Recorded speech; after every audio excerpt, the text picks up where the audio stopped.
Chapitre 15. Les pierres témoins. L'art, dans sa forme la plus élémentaire, jette un pont mental entre deux personnes. On peut l'employer de nombreuses façons. Au combat, par exemple, un chef peut relayer des renseignements simples et donner des ordres directement à ses officiers subalternes, pour peu que ces derniers aient été formés à les recevoir.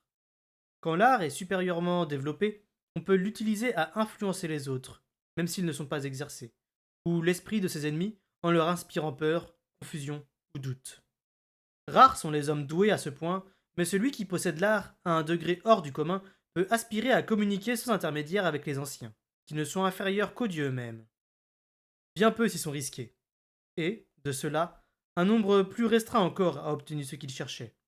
Car il est dit que si l'on peut interroger les anciens, il n'est pas sûr que leur réponse concerne la question posée, mais qu'elle porte plutôt sur celle qu'on aurait dû poser. Et un homme risque de ne pas survivre à l'audition de cette réponse. Car c'est lorsqu'on parle aux anciens que le bien-être ressenti à l'usage de l'art est le plus fort et le plus périlleux. Tel est l'écueil dont doit toujours se garder tout pratiquant, fort ou faible. En utilisant l'art, il perçoit la vie avec une acuité nouvelle.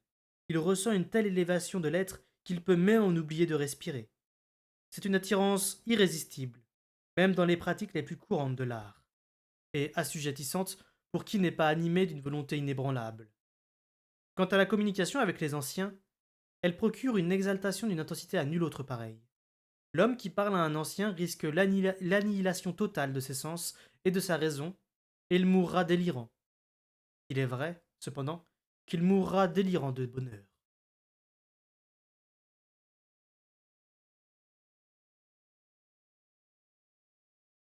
Le fou avait raison. Je n'avais aucune idée du danger que j'affrontais, et je continuais obstinément à m'y précipiter tête baissée. Je n'ai pas le courage de décrire les semaines qui suivirent. Qu'il suffise de dire que, chaque jour qui passait, Galen affermissait son emprise sur nous et se montrait plus cruel et plus manipulateur. Quelques élèves disparurent rapidement des rangs. Joyeuse en faisait partie. Elle cessa de venir après le quatrième jour. La seule fois où je la revis, elle rasait les murs de la forteresse avec un air à la fois inconsolable et honteux. J'ai appris par la suite que, du moment où elle s'était désistée, Sereine et les autres filles lui avaient tourné le dos. Et quand, après cela, elle parlait d'elle, on n'avait pas l'impression qu'elle avait échoué à un examen, mais plutôt qu'elle avait commis un acte abject et répugnant, pour lequel il n'était pas de pardon. Elle finit par quitter Castelcerre. J'ignore où elle s'en fut, mais elle ne revint jamais. De même que l'océan trie les cailloux du sable et les dépose en strates sur la marque de marée d'une plage, Galen, à force de caresses et de brutalité, séparait ses étudiants. Au début, chacun de nous s'efforçait de donner le meilleur de lui-même, bien que nous ne ressentions ni affection ni admiration pour lui. Pour ma part, en tout cas, au fond de mon cœur, je n'avais que haine à son égard.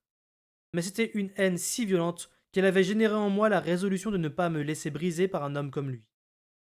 Après des jours et des jours d'insultes, lui arracher un seul mot favorable était comme recevoir un torrent d'éloges d'un autre maître. Constamment rabaissé, j'aurais dû finir par me montrer insensible à ses sarcasmes. Mais non. J'en arrivais à me convaincre qu'il avait en grande partie raison, et je m'efforçais stupidement de changer. La rivalité faisait rage entre nous pour obtenir son attention, et des favoris se dégagèrent graduellement. Auguste en était, et Galen nous exhortait souvent à prendre exemple sur lui. Moi, j'étais sans conteste le plus méprisé, ce qui ne m'empêchait pas de me distinguer à ses yeux. Après la première fois, je ne fus plus jamais le dernier arrivé sur la tour, et je ne bronchais jamais sous ses coups. Sereine non plus, qui partageait avec moi la distinction de son mépris. Et même, après le violent cravachage qu'elle avait subi, elle devint une sectatrice sérévile de Galène, et ne prononça plus jamais la moindre critique à son encontre, alors qu'il se répandait sans cesse sur elle en sermons, réprimandes et injures. Il la battait bien davantage que les autres filles, mais cela ne faisait que la conforter dans sa détermination de supporter ses avanies, et, après Galène, c'était elle qui se montrait la plus intolérante envers ceux qui perdaient courage ou mettaient notre apprentissage en question. L'hiver s'intensifia. Il faisait froid au sommet de la tour, et sombre, hormis la vague clarté qui montait de l'escalier. Nous étions dans un lieu à l'écart du monde, et Galène en était le dieu. Il forgea notre groupe en un bloc monolithique. Nous nous prenions pour une élite, des êtres supérieurs, privilégiés d'avoir accès à l'art. Même moi, l'objet de tant de moqueries et de coups, j'en étais convaincu. Et nous méprisions ceux d'entre nous qu'il parvenait à briser. Durant cette période, nous restâmes entre nous et n'entendîmes que Galen. Imbre me manqua bien au début, et je me demandais ce que faisait Burich et Dame Patience. Mais, les mois passant, ces questions secondaires perdirent leur intérêt. Même le fou et Martel devinrent presque pour moi source d'irritation, tant m'obsédait la volonté d'obtenir l'approbation de Galen. Le fou allait et venait sans m'en dire. Il y avait cependant des moments, lorsque j'étais le plus endolori et le plus épuisé, où le museau de Martel contre ma joue était mon seul réconfort, et d'autres où j'avais honte du peu de temps que je lui accordais. Au bout de 3 mois de froid et de brimade, notre groupe se trouva réduit à 8 candidats. Alors commença le véritable apprentissage et Galen nous rendit une petite mesure de confort et de dignité. Nous vîmes dans ce geste non seulement un luxe inouï, mais un sujet de reconnaissance envers lui. Quelques fruits secs au repas, la permission de porter des chaussures, l'autorisation d'échanger 1 ou 2 mots à table. C'était tout. Mais nous en ressentîmes une gratitude abjecte. Cependant, les vrais changements étaient encore à venir. Tout remonte à ma mémoire, limpide comme le cristal, et je me rappelle la première fois où Galen me toucha avec l'art. Nous étions sur la tour, encore plus écartés les uns des autres, maintenant que le groupe s'était clairsemé.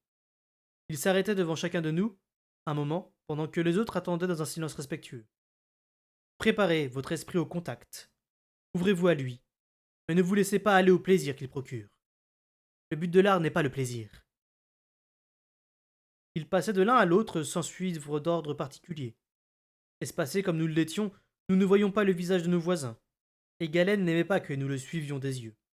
Aussi, nous n'entendions que ses paroles brèves et sèches, puis le hoquet de celui qu'il touchait. Devant Sereine, il lâcha d'un ton dégoûté. J'ai dit de s'ouvrir, pas de reculer comme un chien battu. Et enfin, il se présenta devant moi. Je l'écoutais parler, et, comme il nous l'avait recommandé, m'efforçai d'effacer mes perceptions sensorielles pour ne m'ouvrir qu'à lui. Je sentis son esprit effleurer le mien, comme un vague picotement sur mon front. Je demeurai ferme, et le contact devint plus fort, se mua en chaleur, en lumière. Je refusais de me laisser entraîner. Galen se trouvait désormais dans mon esprit, et m'observait avec sévérité. En me servant des techniques de concentration qu'il nous avait apprises, imaginez un seau en bois du blanc le plus pur et déversez-vous dedans. Je réussis à garder pied devant lui, en attente, conscient du lien créé par l'art, mais sans m'y abandonner. Par 3 fois la chaleur me traversa, et par 3 fois j'y résistais. Puis, Galen se retira. À contre-cœur, il m'adressa un hochement de tête approbateur. Pourtant, dans ses yeux, je vis non de la louange, mais une trace de peur. Ce premier contact fut comme l'étincelle qui enflamme enfin l'amadou. J'avais compris le processus. J'étais pour le moment incapable de le mettre en pratique. Je ne savais pas encore transmettre mes pensées, mais je possédais maintenant un savoir que les mots étaient impuissants à exprimer. Je saurais artiser. Et, grâce à cette certitude, ma résolution sera fermie. Rien de ce que pourrait m'infliger Galen désormais ne m'empêcherait d'apprendre. Il le savait, je pense. Et, j'ignore pourquoi, cela l'effrayait.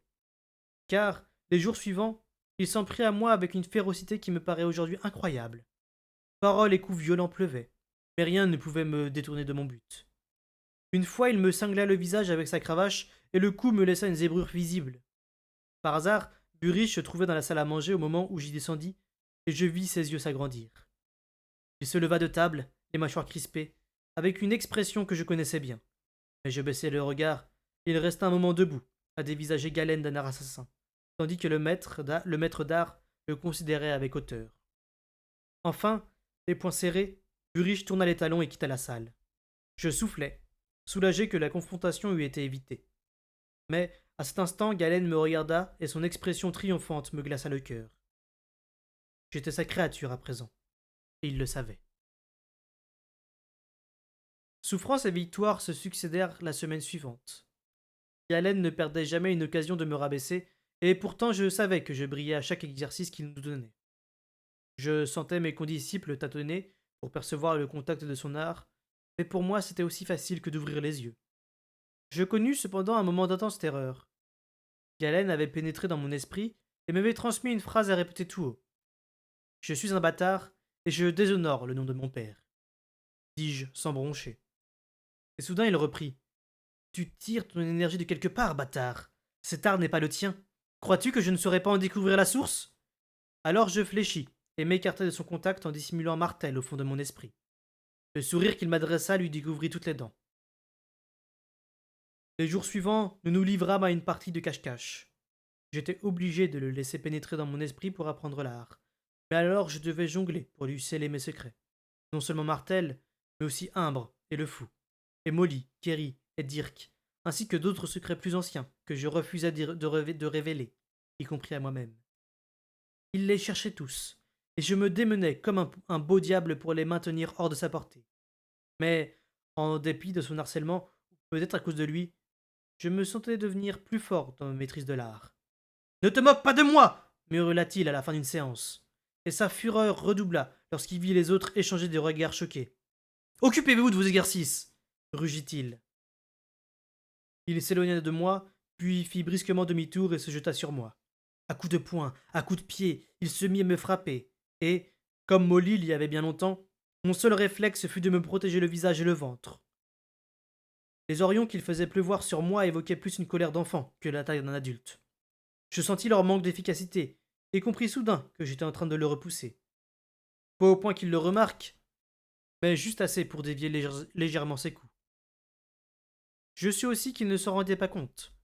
Quand il baissa enfin les poings et que j'osais le regarder, je constatai que j'avais momentanément remporté la victoire. Dans les yeux des autres étudiants se lisait à la fois la désapprobation et la peur, même pour Sereine. Galen avait été trop loin. Blême, il se détourna de moi et, en cet instant, je perçus qu'il prenait une décision. Ce soir-là, bien qu'affreusement fatigué, j'étais trop énervé pour dormir. Le fou avait laissé de quoi manger à Martel, et j'excitais le chien avec un gros os de bœuf. Il avait planté les crocs dans ma manche et la tiraillait pendant que je tenais l'objet de sa convoitise hors de portée. C'était le genre de jeu qu'il adorait, et il grondait avec une feinte férocité tout en me secouant le bras. Il avait presque sa taille d'adulte, et je palpais avec fierté les muscles de sa nuque épaisse. De mon autre main, je lui pinçai la queue, et il tourna sur lui-même en grognant, pour répondre à cette nouvelle attaque. Puis je me mis à jongler avec l'os, et il essaya, les yeux rivés dessus, de l'attraper en claquant des mâchoires. Pas de cervelle, l'asticotai-je. Tu ne penses qu'à ce qui te fait envie. Pas de cervelle, pas de cervelle. Exactement comme son maître. Je sursautai, et Martel en profita pour happer l'os au vol. Il se jeta au sol avec sa proie en accordant au fou qu'un battement de queue de pure forme. Je m'assis. Je n'ai pas entendu la porte s'ouvrir ni se fermer. Le fou ne se perdit pas en vain détours. Crois-tu que Galen te permettra de réussir? J'eus un sourire suffisant. Crois-tu qu'il puisse m'en empêcher? Il s'assit à côté de moi avec un soupir. J'en suis certain, et lui aussi. Un seul point reste à déterminer. Est-ce qu'il sera assez implacable pour le faire? J'ai bien l'impression que oui. Eh bien qu'il essaye, répondis-je avec désinvolture. Ça ne dépend pas de moi. Le fou était mortellement grave. J'avais espéré te dissuader, toi, de t'y risquer. Tu voudrais que j'abandonne? Maintenant? Je n'en croyais pas mes oreilles. Oui. Mais pourquoi? Demandai-je d'une voix tendue. Parce que. Il s'interrompit, agacé. Je ne sais pas. Trop d'éléments convergent. Peut-être que, si j'arrive à détacher un fil, le nœud ne se formera pas.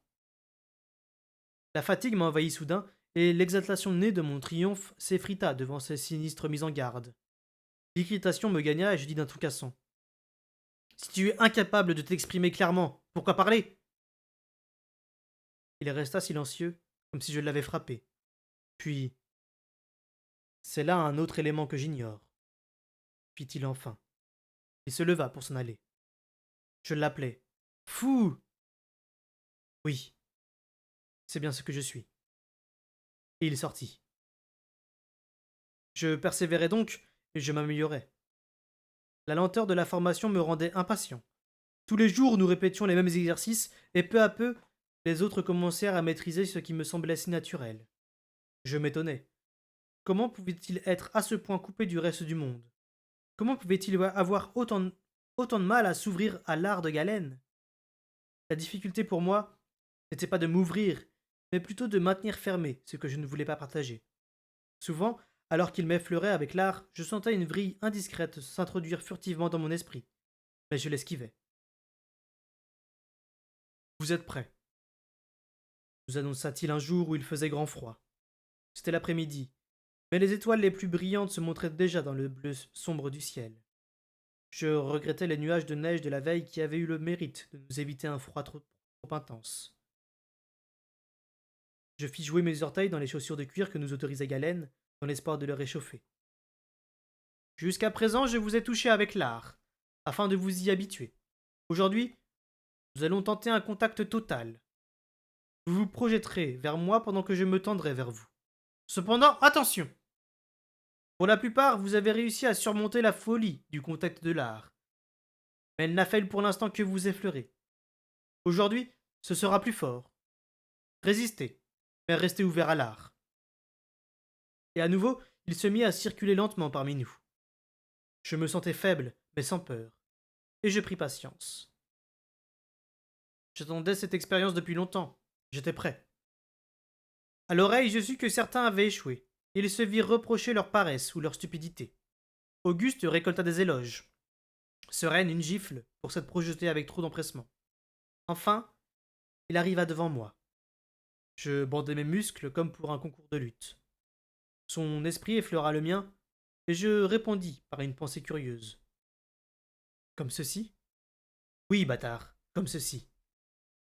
Et l'espace d'un instant, nous restâmes en équilibre, tels des enfants sur une bascule. Je le sentis qui affermissait notre contact. Puis, sans crier gare, de toutes ses forces, il précipita son esprit contre le mien. J'eus la même impression que si mes poumons s'étaient vidés sous l'effet d'un choc, mais d'un choc mental plus que physique. Au lieu d'être incapable de reprendre mon souffle, je me trouvais dans l'impossibilité de maîtriser mes pensées. Il se rua dans mon esprit, mit à sac mon intimité, et je restais impuissant. Il avait gagné, il le savait. Mais son triomphe le rendit imprudent, et je trouvai une ouverture. Je m'agrippai à lui, m'efforçai de m'emparer de son esprit comme il s'était emparé du mien. Je m'accrochai et ne le lâchai plus, et en un éclair vertigineux, je sus que j'étais plus fort que lui, que je pouvais lui imposer la pensée dans mon choix. Non! Cria-t-il d'une voix suraiguë. Et, dans un brouillard, je compris qu'autrement il avait mené le même combat contre quelqu'un qu'il méprisait. Quelqu'un qui l'avait emporté sur lui, comme j'en avais moi-même l'intention. Si! Répondis-je. Meurs! M'ordonna-t-il. Mais je savais que je n'obéirais pas. Je savais que j'allais gagner. Je concentrais ma volonté et j'assurais mon emprise. L'art ne se soucie pas de savoir qui sera le gagnant. En sa présence, nul ne doit s'accrocher à la moindre pensée, fût-ce un instant. Je commis cette faute. Et en la commettant, j'oubliais de me garder de cette extase qui est à la fois le miel et le poison de l'art. L'euphorie déferla en moi, me submergea, et Galen, y sombrant lui aussi, cessa de piller mon esprit pour tenter de regagner le sien. Je n'avais jamais rien ressenti de pareil. Galen avait parlé de plaisir, et je m'attendais à une sensation agréable, comme la chaleur en hiver, le parfum d'une rose, ou un goût sucré au palais. Mais cela n'avait rien à voir. Le plaisir est un terme à connotation trop physique pour décrire ce que j'éprouvais. Il n'y avait là aucun rapport avec la peau, ni avec le corps. Cette perception se répandit en moi, m'engloutit comme une vague que j'étais incapable de repousser. L'exaltation m'envahit et se déversa à travers moi. J'oubliai Galen et tout le reste. Je le sentis qui m'échappait et je savais que c'était important, mais je ne parvenais plus à m'y intéresser. J'oubliais tout pour une tâche unique. Explorer ces sensations. Bâtard! Cria Galen. Il m'asséna un coup de poing sur le côté du crâne. Je tombai, incapable de me défendre car la douleur n'avait pas suffi à me tirer de la transe de l'art. Je sentis qu'il me bourrait de coups de pied, et je reconnus le froid des pierres qui me meurtrissaient et m'éraflaient. Mais j'avais l'impression d'être maintenu sous une couverture d'euphorie qui engourdissait mes sens et m'interdisait de prêter attention à la correction que je subissais. Mon esprit m'assurait, malgré la douleur, que tout allait bien. Il n'était pas nécessaire de me battre ni de me sauver. Quelque part, une vague se retira, me laissant échouer, octant. Galen se dressait au-dessus de moi en sueur, les vêtements chiffonnés. Son haleine fumait dans l'air glacé, quand il se pencha sur moi. Meurs dit-il. Mais je n'entendis pas le mot, je le ressentis. Il me lâcha la gorge et je m'écroulai. Et dans le sillage du ravissement dévorant de l'art survint un déchirant sentiment d'échec et de culpabilité à côté duquel la souffrance physique n'était rien. Je saignais du nez, j'avais du mal à respirer, et, sous la force des coups de pied de galène, je m'étais arraché la peau sur le dallage de la tour. Les diverses douleurs qui m'assaillaient se contredisaient tant. Elles tiraillaient mon attention dans tant de directions à la fois que j'étais incapable d'évaluer la gravité de mes blessures. Je n'arrivais même pas à me redresser.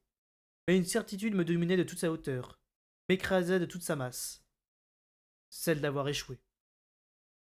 J'étais vaincu. J'étais indigne. Et Galen l'avait prouvé. Comme de très loin, je l'entendis crier aux autres de prendre garde, car c'était ainsi qu'il traiterait ceux dont le manque de discipline les livrerait pieds et poings liés au plaisir de l'art. Et il les avertit de ce qui attendait l'homme qui s'essayait à l'art et succombait à ses sortilèges. Il finissait décervelé, nourrisson dans un corps d'adulte, muet, aveugle, faisant sous lui, oublieux de la pensée, oublieux même du manger et du boire, jusqu'à se laisser mourir. Un tel individu passait les bornes même du mépris. Et j'étais de cette engeance. Je me noyais dans ma honte, et je me mis à sangloter. Je méritais le traitement que Galen m'avait infligé, et je méritais pire encore. Seule une pitié mal placée l'avait empêché de me tuer. Je lui avais fait perdre son temps, j'avais utilisé son enseignement si soigneusement dispensé à des fins complaisamment égoïstes. Je me fuyais moi-même, et m'enfonçais toujours davantage. Mais je ne découvrais en moi que haine et dégoût envers ma personne. Mieux valait la mort me précipiter du haut de la tour, ne serait encore pas suffisant pour détruire ma honte. Mais au moins, je n'aurais plus conscience. Je restais tapis et pleurais à chaudes larmes. Les autres commencèrent à s'en aller. Au passage, chacun me décochait une insulte, un crachat ou un coup. Mais c'est à peine si je m'en rendais compte. L'écœurement que je m'inspirais à moi-même dépassait incommensurablement le leur. Enfin seul demeura Galen, debout à côté de moi. Il me poussa du bout de sa botte, mais j'étais incapable de réagir. Soudain, il fut partout, au-dessus, en dessous, autour et à l'intérieur de moi, et je ne pouvais le repousser. Tu vois, bâtard, me dit-il calmement, un sourire mauvais aux lèvres. J'avais essayé de les prévenir que tu n'étais pas digne, que l'apprentissage te tuerait. Mais tu n'as pas voulu m'écouter. Tu as tenté de t'approprier ce qui avait été donné à un autre. Et encore une fois, j'avais raison. Bah, je n'aurais pas perdu mon temps si cela me vaut d'être débarrassé de toi. J'ignore quand il partit. Au bout d'un certain temps, je pris conscience que c'était la lune, et non plus Galen, qui se trouvait au-dessus de moi. Je roulais sur le ventre, incapable de me mettre debout. Je parvins à ramper, lentement, sans même me soulever complètement. Je me traînais sur les pierres. L'esprit ancré sur une seule idée. Je me mis en route vers le mur bas. J'avais l'intention de me hisser sur un banc, et de là, sur le sommet du mur. Ensuite, la chute. Et rideau. Ce fut un long trajet dans le noir et le froid. Quelque part, j'entendais des gémissements, et pour cela aussi je me méprisais. Mais, tandis que j'avançais au ras du dallage, ils s'intensifièrent, comme l'étincelle au loin devient un feu quand on s'approche. Insistant, ils devinrent plus forts dans mon esprit, s'opposant à mon sort, petite voix de résistance qui refusait que je meure, qui niait mon échec. Ils étaient chaleur et lumière. Aussi, et ils grandissaient à mesure que j'en cherchais la source. Je cessais de ramper. Je ne bougeais plus. C'était en moi. Plus je fouillais, plus la source devenait puissante.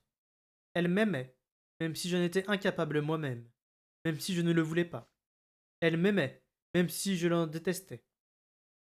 Elle planta ses petits crocs dans mon âme, se raidit et m'empêcha d'avancer. Et quand j'ai voulu passer outre, un hurlement de désespoir en jaillit qui me traversa comme un trait de feu, m'interdisant de trahir une confiance si sacrée. C'était Martel. Il pleurait à l'unisson de mes souffrances, physiques et mentales. Et lorsque je cessais de chercher à me rapprocher de l'enceinte, il explosa dans un paroxysme de bonheur et de victoire pour nous deux. Je ne pus rien faire d'autre pour le récompenser que ne plus bouger, ne plus essayer de me détruire. Et il m'assura que c'était assez, que c'était une plénitude, que c'était une joie. Je fermai les yeux. La lune était haute quand Burich me retourna doucement sur le dos. Le fou avait une torche à la main et Martel dansait en cabriolant à ses pieds. Burich passa ses bras sous mon corps et me souleva comme si j'étais encore un enfant qu'on venait de lui confier. J'entreaperçus son visage sombre, mais n'y reconnus aucune expression déchiffrable. Il me porta jusqu'en bas du long escalier de pierre, suivi du fou, qui lui éclairait le chemin. Il sortit de la forteresse, traversa les écuries et me monta dans ses quartiers. Là, le fou nous quitta. Burich, Martel et moi, sans qu'un mot eût été prononcé, sans que je me souvienne. Burich me déposa sur son lit avant de le tirer près du feu, et avec la chaleur me vint une grande douleur. Je remis mon corps à Burich, mon âme à Martel, et je perdis connaissance pendant un long moment. Quand je rouvris les yeux, c'était la nuit. Laquelle, je l'ignorais. Burich était toujours assis près de moi, l'œil vif, même pas abaissé dans son fauteuil. Je sentis la compression d'un bandage sur mes côtes. Je levai une main pour le toucher et me découvris avec surprise deux doigts éclissés. Burich avait suivi mon geste des yeux. Ils étaient enflés, et ce n'était pas seulement le froid, trop pour que je me rende compte s'ils étaient fracturés ou simplement foulés. Je leur ai mis une attelle au cas où, mais à mon avis, ce n'est qu'une foulure. S'ils avaient été cassés, la douleur t'aurait réveillé quand j'ai travaillé dessus. Il s'exprimait calmement, comme s'il me racontait qu'il venait de purger un nouveau chien contre les vers pour éviter la contagion. Et de même que son débit régulier et son contact assuré avaient plus d'une fois apaisé un animal affolé, ils m'apaisèrent à mon tour. Je me détendis, convaincu que s'il gardait son calme, la situation ne devait pas être bien grave. Il glissa un doigt sous le bandage qui me maintenait les côtes pour en vérifier la tension. Qu'est-ce qui s'est passé me demanda-t-il tout en se tournant pour attraper une tasse de thé, comme si sa question et ma réponse n'avaient guère d'importance. Je passai en revue les dernières semaines en cherchant un moyen de m'expliquer. Les événements dansaient dans ma tête, me glissaient entre les doigts. Seul demeurait le souvenir de la défaite. Galen m'a mis à l'épreuve, dis-je, enfin une voix lente. J'ai échoué. Et il m'a puni. Et à ces mots, un mascaret d'abattement, de honte et de culpabilité déferla sur moi, et balaya le bref réconfort que j'avais eu à retrouver un environnement familier. Près de l'âtre, Martel s'éveilla brusquement et se redressa.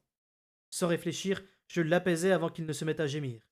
Couché, rendors-toi, tout va bien. À mon grand soulagement, il obéit. Et à mon soulagement plus grand encore, Burich parut ne pas s'être rendu compte de notre échange. Il me tendit la tasse. Tiens, bois ça. Tu as besoin d'eau, et les herbes engourdiront la douleur, te feront dormir. Allez, bois tout. Ça sent mauvais, protestai-je. Il acquiesça et me tint la tasse autour de laquelle mes mains meurtries ne pouvaient se refermer. Je bus tout le contenu, puis me rallongeai. C'était tout demanda-t-il d'un ton circonspect, et je sus de quoi il parlait. Il t'a fait passer un examen sur un sujet qu'il t'avait appris, et tu n'as pas su répondre.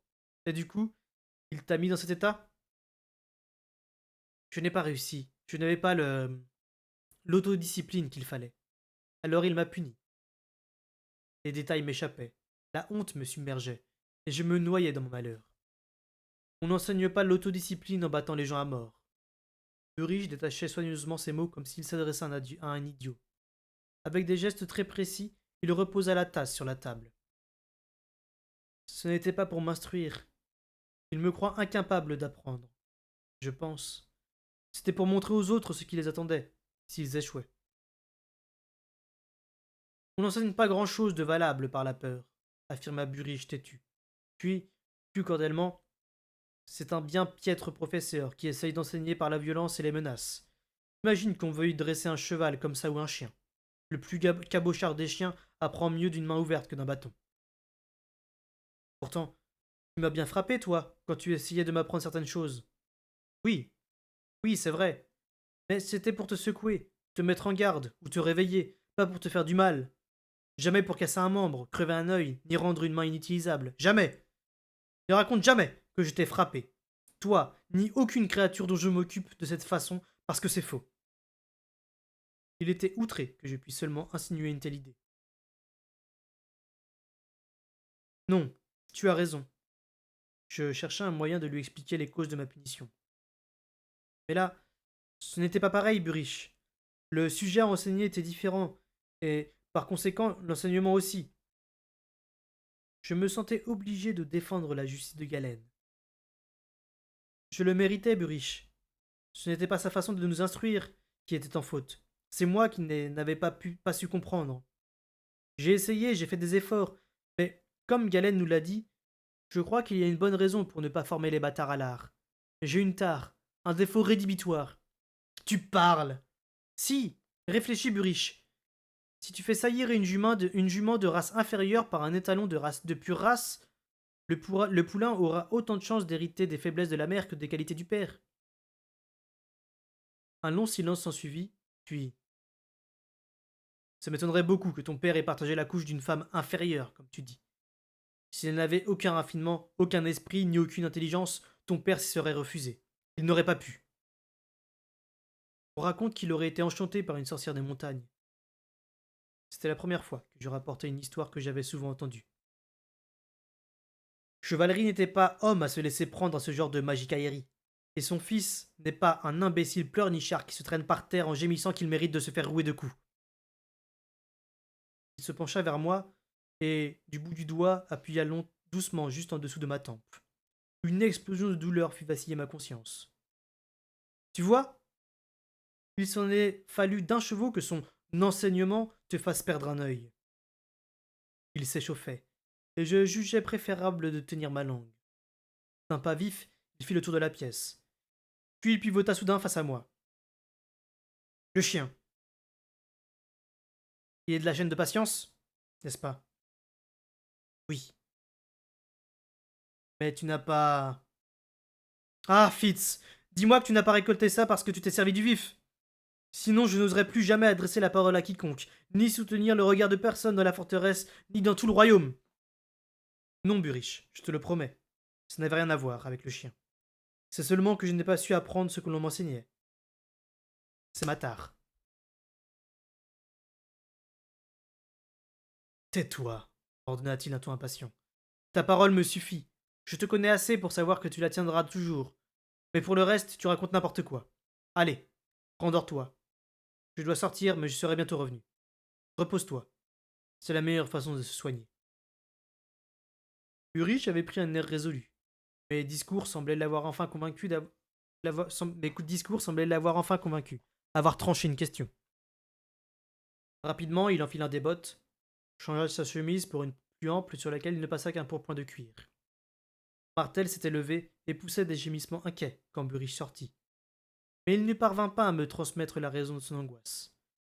Alors il s'approcha de mon lit, grimpa dessus et s'enfonça sous les couvertures pour se coller contre moi et me réchauffer le cœur de sa confiance. Dans l'humeur de noir désespoir qui était la mienne, il était la seule lumière qui brilla. Je fermai les yeux et les herbes de Burich m'entraînèrent dans un sommeil sans rêve. Je me réveillai dans l'après-midi. Une bouffée d'air froid précéda l'entrée de Burich. Il vérifia mon état général, m'écarquilla négligemment les yeux et palpa d'une main compétente mes côtes et mes autres blessures. Enfin, il poussa un grognement de satisfaction, puis enfila une chemise propre à sa place de l'autre, terreuse et déchirée. Il n'avait pas cessé de fredonner, apparemment d'une belle humeur qui contrastait fort avec mes souffrances, tant physiques que morales. Et ce fut presque avec soulagement que je le vis s'en aller. À travers le plancher, je l'entendis siffloter et crier des ordres aux garçons d'écurie. Et soudain, ces bruits si familiers, si ordinaires, déclenchèrent en moi une nostalgie dont la violence m'étonna. Je voulais tout retrouver.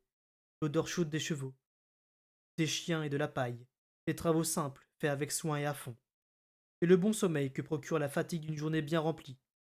Je mourais d'envie de m'y replonger, mais l'indignité dans laquelle je me roulais me disait que même à cette vie, j'échouerais. Galen se gaussait souvent de ceux qui effectuaient ces tâches humbles dans la forteresse. Il n'avait que mépris pour les filles de salle et les cuisinières, dérision pour les garçons d'écurie, et, selon ses propres termes, les hommes d'armes qui nous protégeaient de l'arc et de l'épée n'étaient que des ruffians et des rustres, condamnés à repousser le monde en agitant les bras comme des ailes de moulin et à mater avec une épée ce qu'ils ne peuvent dominer avec l'esprit. Aussi me trouvais-je aujourd'hui étrangement écartelé. Je rêvais de retourner à une existence que Galen décrivait comme méprisable, mais en même temps, je doutais désespéré d'en être encore capable. Je gardais le lit 2 jours. Ulrich me soigna pendant ce temps avec une humeur taquine et enjouée à laquelle je ne comprenais rien. Il se déplaçait d'un pas vif, avec des gestes assurés, qui le rajeunissaient extraordinairement. Que mes blessures le mettent tellement en joie ne faisait qu'ajouter à mon abattement. Mais au bout de 2 jours d'alitement, Ulrich m'annonça que rester trop longtemps sans bouger nuisait à son homme et qu'il était temps de me lever si je voulais guérir convenablement, et de me trouver aussitôt toutes sortes de petits travaux à effectuer, dont aucun ne m'obligeait à puiser dans mes forces, mais en nombre suffisant pour m'occuper, car je devais me reposer fréquemment.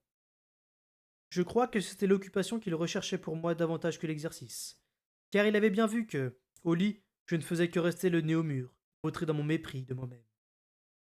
Face à mon humeur tenacement dépressive, Martel lui-même commençait à se détourner de son assiette. Pourtant, en lui seul, je trouvais une vraie source de réconfort. Me suivre dans les écuries constituait pour lui la plus grande joie de son existence. Il me transmettait tout ce qu'il flairait, tout ce qu'il voyait avec une intensité qui, malgré ma morosité, réactivait en moi l'émerveillement que j'avais connu en pénétrant pour la première fois dans le monde de Burich. Violemment possessif, le chien allait jusqu'à dénier à Sui le droit de me renifler, et s'attira de la part de Renard un claquement de mâchoire qui le fit revenir dardard entre mes jambes, et l'apissant et la queue basse. J'obtins d'avoir le lendemain libre pour me rendre à Bourg de Castelcerre. Le trajet me prit plus de temps que jamais auparavant, mais Martel apprécia la lenteur de mon allure qui lui permettait d'aller fourrer son museau sur chaque touffe d'herbe et contre chaque arbre du chemin. Je pensais que voir Molly me remonterait le moral et m'aiderait à redonner un peu de sens à ma vie. Mais quand j'arrivai à la chandelière, elle était occupée à remplir 3 grosses commandes pour des navires en partance, et, en attendant, je m'installai près de l'âtre de la boutique. Son père, assis en face de moi, buvait en me lançant des regards furibonds. Son penchant l'avait affaibli, mais n'avait pas modifié son tempérament, et les jours où il était assez en forme pour se tenir droit sur une chaise, il était assez en forme pour boire aussi. Au bout d'un moment, je renonçai à tout semblant de conversation et restai simplement à le regarder s'enivrer et à l'écouter débiner sa fille, tandis que Molly courait çà et là comme une affolée, s'efforçant d'être à la fois efficace et accueillante avec les filles. La tristesse et la médiocrité de cet aperçu de leur existence ne firent que renforcer mon abattement. À midi, elle avertit son père qu'elle fermait la boutique pour aller livrer une commande. Elle me confia un portant de chandelle, se chargea elle-même les bras, et nous sortîmes en refermant le loquet derrière moi, sans prêter l'oreille aux imprécations de son père. Une fois dans la brise piquante de la rue, j'accompagnai Molly à l'arrière de la maison. Elle me fit signe de ne pas faire de bruit, ouvrit la porte de derrière et déposa tout son chargement à l'intérieur, y compris mon portant de chandelle. Après quoi, nous nous mîmes en route. Nous nous contentâmes tout d'abord de nous promener dans la ville en échangeant quelques menus propos. Elle m'interrogea sur mon visage contusionné et je lui répondis que j'avais fait une chute. Au marché, le vent froid qui soufflait, sans désemparer, vidait les étals de leurs vendeurs comme de leurs clients. Molly s'intéressa vivement à Martel, qui se délecta de ses attentions. Sur le chemin du retour, nous fîmes halte dans une échoppe de thé. Elle m'offrit du vin chaud et prodigua tant de caresses à Martel qu'il finit par se mettre sur le dos en ne songeant plus qu'à se rouler dans son affection. L'idée me frappa soudain. Martel percevait très clairement les sentiments de Molly, alors que l'inverse n'était pas vrai, sinon à un niveau très superficiel. Je tendis délicatement mon esprit vers celui de ma compagne, mais elle la trouvait fuyante et vague, comme un parfum dont la flagrance croît et s'affaiblit dans la même bouffée d'air. Certes, j'aurais pu chercher plus profondément, mais je n'en vis pas l'utilité. Une sensation de solitude s'était abattue sur moi, l'impression mélancolique et accablante que Molly n'avait jamais été et ne serait jamais plus consciente de mes sentiments que ceux de Martel. Aussi attrapai-je au vol les mots brefs qu'elle m'adressait, comme un oiseau picore des miettes de pain, sans chercher à écarter les rideaux de silence qui glissaient entre nous. Elle m'annonça bientôt qu'elle ne devait plus tarder à rentrer, sous peine d'aggraver son cas, car si son père n'avait plus la force de la battre, il demeurait néanmoins capable de briser sa chope de billard par terre ou de renverser des étagères pour manifester son mécontentement de se voir négligé. En me disant cela, elle avait un curieux petit sourire qui semblait signifier que, si nous trouvions le comportement de son père amusant, sa situation perdrait de son horreur. Je fus incapable de lui rendre son sourire et il détourna les yeux. Je l'aidai à remettre son manteau et nous repartîmes vers la ville haute, face au vent. Et je vis soudain dans cette lutte contre la pente et les éléments une métaphore de ma propre vie. À la porte de la boutique, Molly, à ma grande surprise, me serra dans ses bras et me déposa un baiser à l'angle de la mâchoire. Son étreinte avait été si brève que j'aurais pu croire m'être heurté à quelqu'un dans un marché. De nouveau, dit-elle. Et puis, merci pour ta compréhension. Sur quoi elle se faufila dans les shops en refermant la porte derrière elle. Je me retrouvai tout seul et abasourdi. Elle me remerciait de ma compréhension alors que jamais je ne m'étais senti plus coupé d'elle et de tout le monde. Tout le long du chemin jusqu'à la forteresse, Martel babilla sur les odeurs qu'il avait flairées sur elle, sur sa façon de le gratter devant les oreilles, juste en ce point qu'il ne pouvait atteindre lui-même, et sur les adorables biscuits qu'elle lui avait donnés à la boutique de thé. C'était le milieu de l'après-midi quand nous revînmes aux écuries. J'effectuai quelques corvées, puis je remontai dans la chambre de Buriche, où nous nous endormîmes, le chien et moi. À mon réveil, je découvris Buriche, debout près de moi, les sourcils légèrement froncés. Lève-toi que je jette un coup d'œil sur toi, m'ordonna-t-il. J'obéis avec des mouvements là, et me tins immobile pendant qu'il tâtait adroitement de mes blessures. Satisfait de l'état de ma main, il m'annonça que le pansement était désormais inutile, mais que je devais conserver le bandage autour de mes côtes et venir tous les matins chez lui, pour me le faire ajuster. Pour les autres blessures, garde-les propres et sèches, et n'arrache pas les croûtes. S'il y en a une qui s'infecte, viens me trouver. Il remplit un petit pot d'un onguent contre les douleurs musculaires et me le donna, ce dont je déduisis qu'il s'attendait à me voir partir. Mais je ne bougeais pas, mon petit pot de pommade à la main. Une terrible tristesse s'enflait en moi, mais les mots me manquaient pour l'exprimer. Ulrich me dévisagea, fronça les sourcils et se détourna. Arrête de faire ça, me dit-il d'un ton irrité. Quoi? Parfois, tu me regardes avec les yeux de mon seigneur, répondit-il calmement. Puis avec une sécheresse renouvelée. Alors, qu'est-ce que tu comptais faire? Te planquer dans les écuries pour le restant de tes jours? Non. Tu dois faire front. Faire front, relever le menton, prendre tes repas au milieu des gens de la forteresse, dormir dans ta chambre à toi et vivre ta propre vie. Et aussi terminer ton fichu apprentissage de l'art. Si ces premiers ordres m'avaient paru difficiles à mettre en pratique, ce dernier était quant à lui impossible à exécuter, c'était évident. Je ne peux pas, dis-je incrédule, devant tant de stupidité. Galen ne me laisserait jamais réintégrer le groupe, et même s'il m'acceptait, je n'arriverais pas à rattraper les leçons perdues. J'ai échoué, Buriche, j'ai échoué. Il n'y a pas à revenir dessus. Maintenant, il faut que je trouve à m'occuper. J'aimerais bien apprendre la fauconnerie, s'il te plaît. Je m'entendis prononcer cette phrase avec stupéfaction, car en vérité, cette idée ne m'avait jamais effleuré. La réponse de Buriche me parut tout aussi étrange. N'y compte pas. Les faucons ne t'aiment pas. Tu as le tempérament trop bouillant et tu te mêles trop des affaires des autres. Écoute-moi plutôt. Tu n'as pas échoué, imbécile. Galen a simplement essayé de te virer. Si tu n'y retournes pas, il aura gagné. Tu dois y retourner, et tu dois apprendre l'art.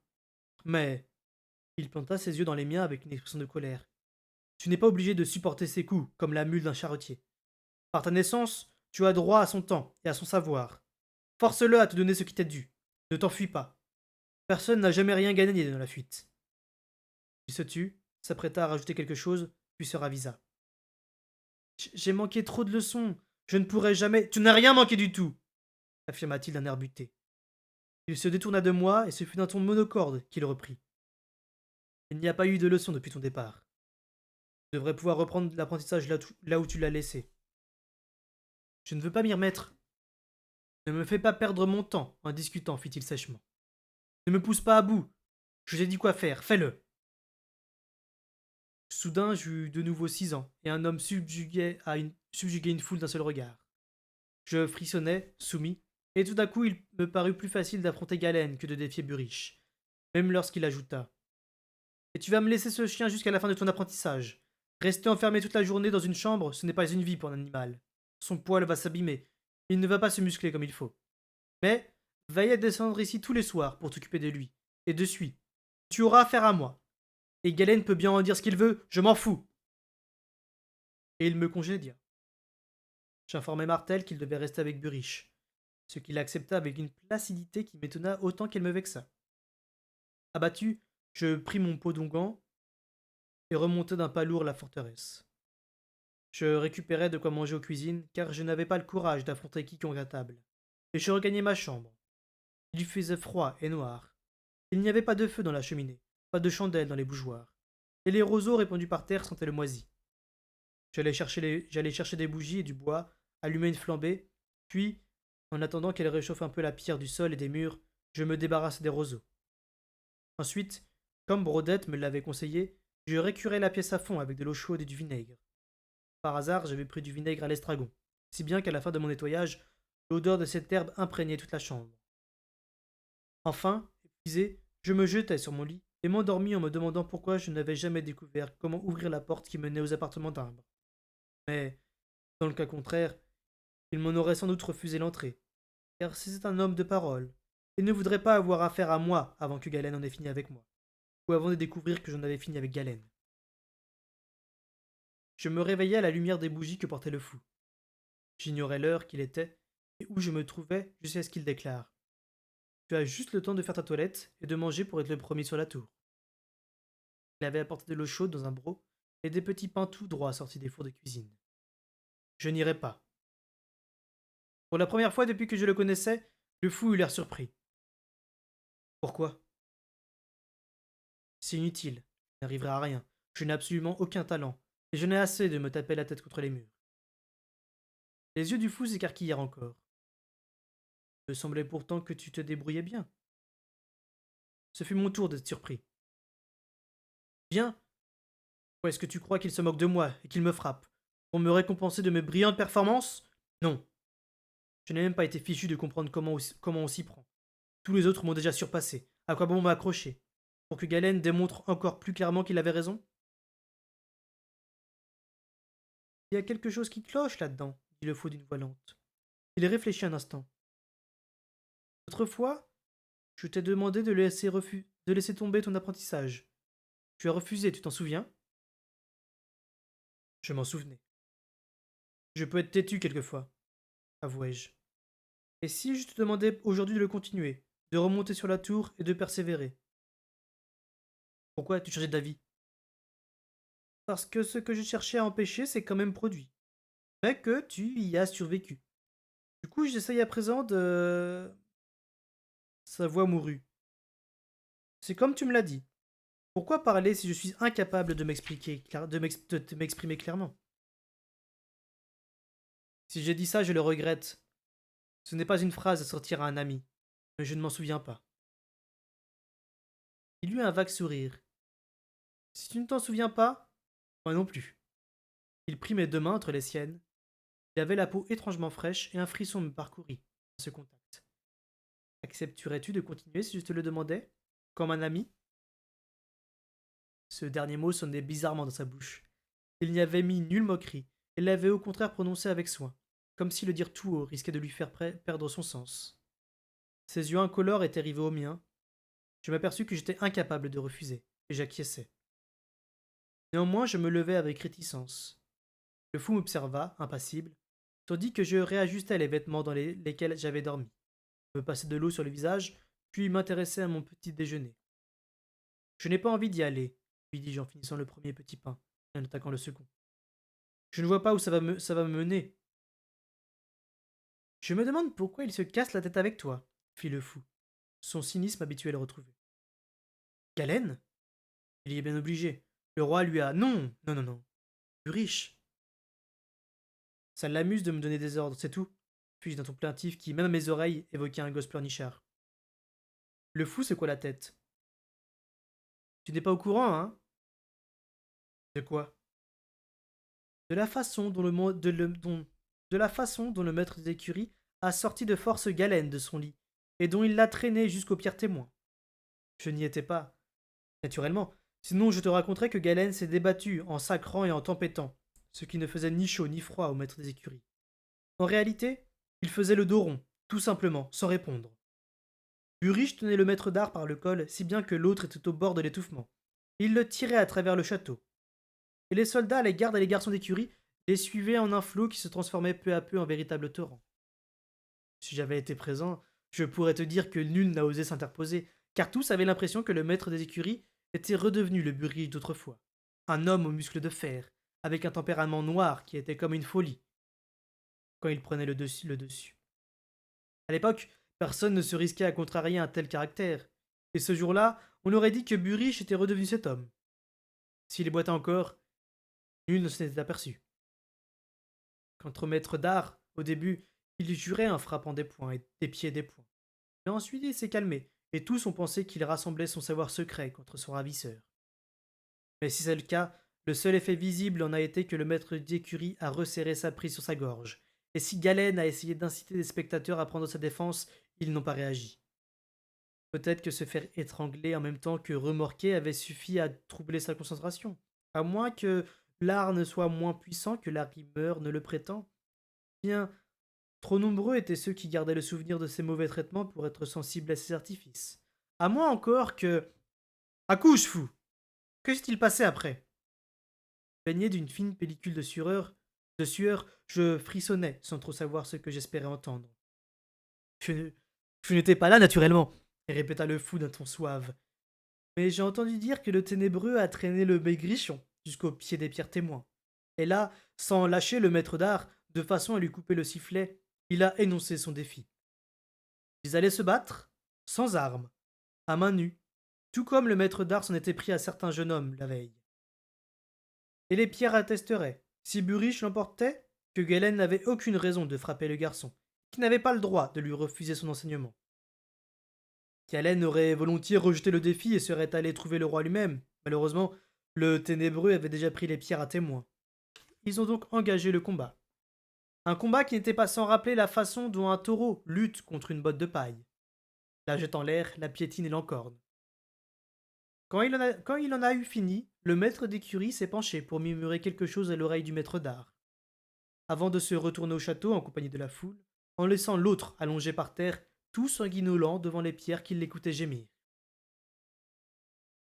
Qu'est-ce qu'il lui avait dit demandai-je, haletant. Ah, mais je n'y étais pas. Je n'ai rien vu, ni entendu. Le fou se leva en s'étirant. Tu vas finir par être en retard, me prévint-il avant de s'en aller. Des questions plein la tête, je sortis à mon tour, gravis le long escalier qui menait au jardin dévasté de la reine, et arrivai le premier au sommet.